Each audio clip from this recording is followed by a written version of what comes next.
fellow humans, and today I'm going to be making some terracotta pots because my parents' anniversary is coming up and I wanted to get them a nice present.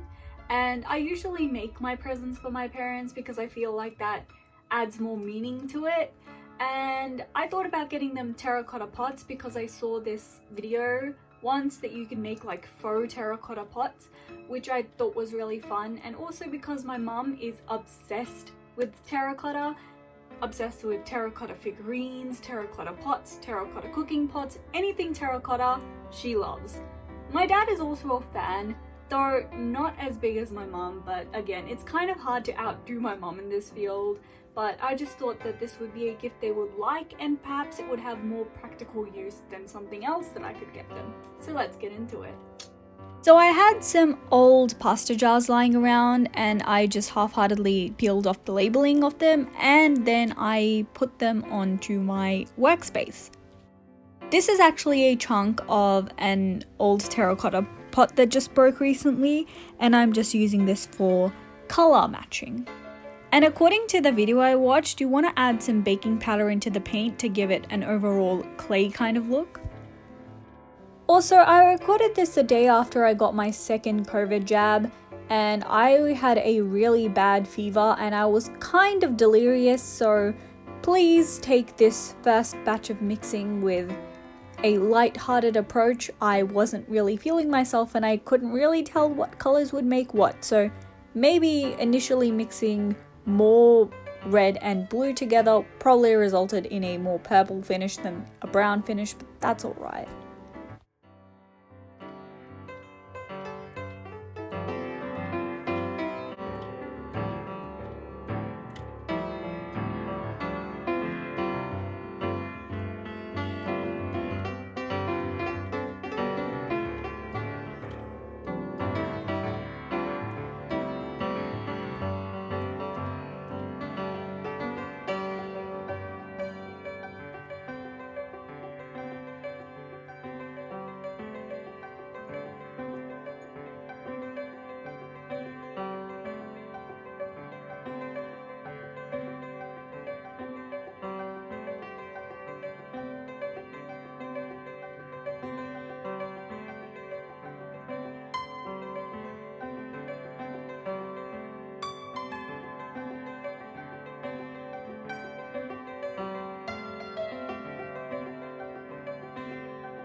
As I paint, I'm just going to complain about how awful my day was because I have a pretty strong immunity, so I don't get sick very often. I think the last time I actually had a proper fever or a proper cold was like almost 3 years ago at this point, and it was really hard for me to deal with a fever all of a sudden because first of all, I was so out of touch with how it felt, and secondly, because it hurt. It was so agonizing.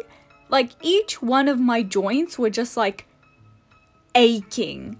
And honestly, so in the language that I speak, we have a specific phrase for this. I think that's what you would call it, a phrase.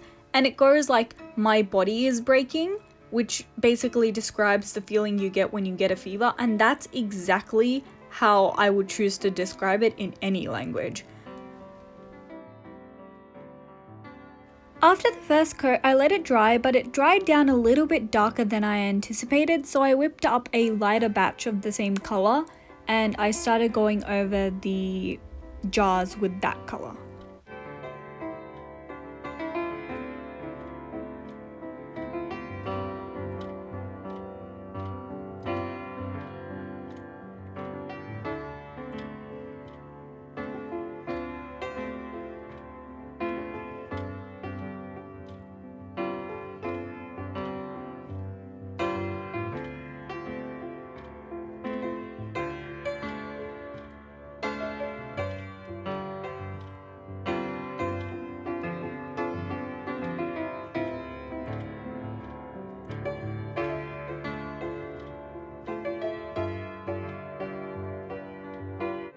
So the next day when the jars were all dried, I looked at them and the texture was really good, but they were very purple, so I had to whip up a more brown and orange scented color to go over these, but that was all good because I could just whip that up and start painting it on.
I hope that you enjoyed that video. I hope that you are having a good day. I hope that you continue to have a good day, and I will see you next time.